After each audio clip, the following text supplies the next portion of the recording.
gonna put you in cuffs. Putting the narrative for this call. That Where's it subject at? he's got detained. Okay. I've got my Claiming weapon to be on a my right. federal agent. You do got, is it on, do I have permission to take it off? No, you of you? don't have permission Okay, to take it just hang tight right here. I'm not cuffing you. Imagine a scenario where the roles are reversed and the very individuals who enforce the law find themselves facing off against one of their own. It's a rare occurrence, but it happens. In the intriguing world of crime and justice, there are instances when the tables turn and law enforcement officers find themselves in handcuffs, facing arrest at the hands of their fellow officers. How does the arrest of an FBI agent by local police unfold? And what factors contribute to this extraordinary situation? Get it from him if he's got it on him. So you're forcing me to give you my driver's license? That's what my captain just asked me to get it from you. We need to find out who he is. After receiving reports of corruption involving several officers in North Florida, a special team of FBI agents was assigned to investigate. One member of the team, named Alex Hatton, traveled from Panama City to a small town called Carabela. His purpose was to inquire about a traffic ticket given by a deputy from the Franklin County Sheriff's Office to a well-known businesswoman. However, unexpectedly, Agent Hatton himself ended up being arrested. This incident took place on the 20th of December 2019. Agent Hatton contacted Deputy Ralph Gordon, who had issued the ticket to the businesswoman. Hatton called Gordon on his personal cell phone and asked him to meet at a local parking lot. When Gordon arrived, Hatton identified himself as an FBI agent and expressed his intention to ask some questions. In addition to that, Hatton also requested Gordon to turn off his body camera. That'll work. Did you run your body cam? I am now, because I don't know how legit you are at the moment. It's okay. Special Agent Hatton. Deputy Gordon began to doubt whether Hatton was an agent, especially when his tactics were not successful. Lima, Kilo, Sierra, Tango 57. I got 703 out here with me. Deputy Gordon, on the other hand, didn't take the agent's statement seriously and went ahead to put handcuffs on him. After that, Gordon placed Hatton in the back of his police car, locked the door, and this made the agent's health condition worsen. As Gordon locked the door, Hatton pleaded for fresh air to cool down. The deputy didn't even warn the person, saying that you find it amusing, but it won't be funny later. It turns out he was right. After being locked in the police car for some time, the person started to show signs of unconsciousness. He told me to meet him here. I came up. He said, do you mind me sitting in my car with me real quick? He showed me, he flipped open his wallet and showed credentials. It didn't show he didn't show a badge, but it showed FBI and his name. When the officers saw this, they opened the door and rescued the person. Paramedics were called to help the person with medical treatment. At this point, the Franklin County Sheriff's Office contacted the FBI and confirmed that the person was a special FBI agent. They immediately let him go. James Dooley, a retired police captain, commented on the incident, saying it could have been a situation where two law enforcement officers mistake each other for threats and start shooting, which is called blue on blue.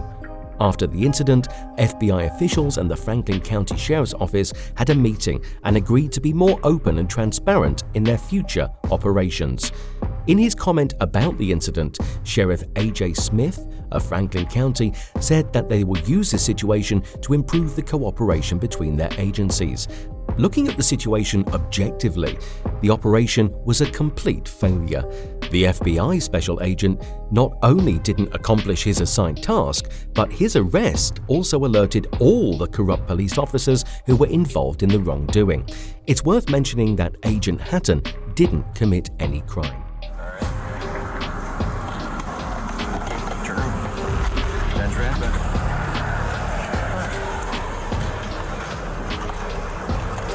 What is going on?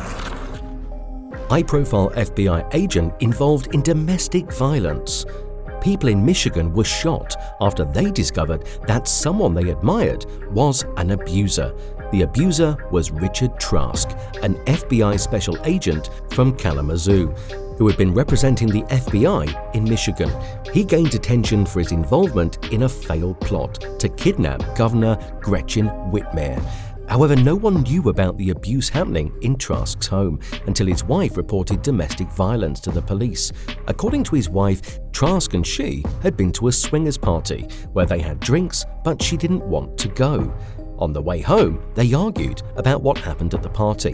When they reached home and were getting ready to sleep, Trask became very angry. He grabbed his wife's head and hit it multiple times on the nightstand. She managed to defend herself by grabbing his beard, which made him even angrier. Trask then choked her around the neck with both hands. His wife fought back by grabbing his testicles, causing him to release his grip.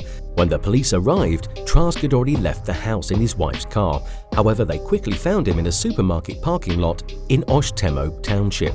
As the police investigated the violence, Trask tried to act innocent.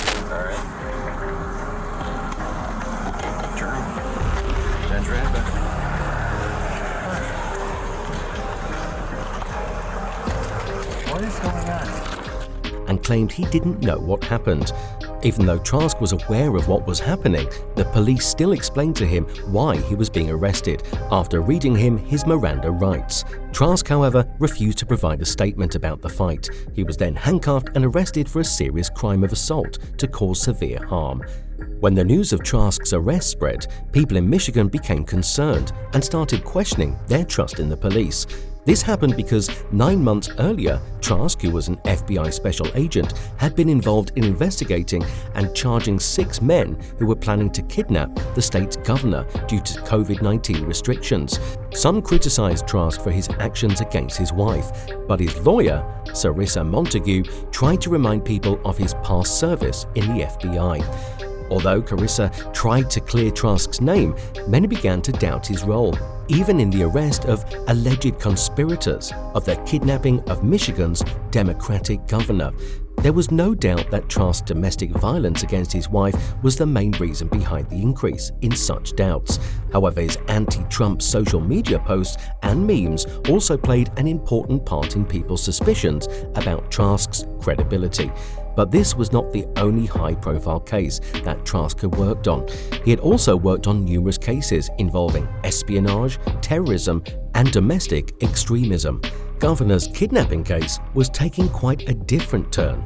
However, regardless of whatever happened in the trial, Trask wouldn't be there to testify, as he had been fired by the FBI. Trask's domestic violence case was still pending in court, and he had been released on a $10,000 personal reconnaissance bond, although Trask's actions caused people to question his credibility.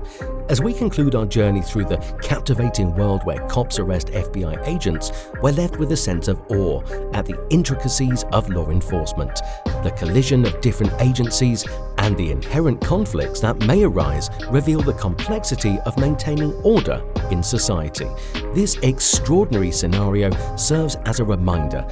We hope that this glimpse into the unexpected has sparked your curiosity and inspired further exploration into the dynamic world of law enforcement.